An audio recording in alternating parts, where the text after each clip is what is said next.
In today's video, I'm going to show you how you can create a Google Meet link instantly. So first of all, I'm going to google.com, then search Meet. Just enter, then going to first link Google Meet online video calls. You can see you need to log in here. So I already log in here. I don't need again log in here.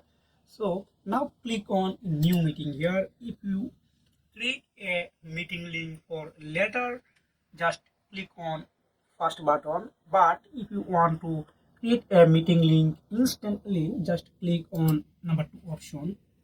You can see this is joining right now. Then allow microphone on camera, then allow, then copy this link, then share with your audience on other social media like Facebook, Twitter, Instagram, LinkedIn, and any other social media. So if you have found this video helpful, please like and subscribe this channel. See you again. Take care. Bye.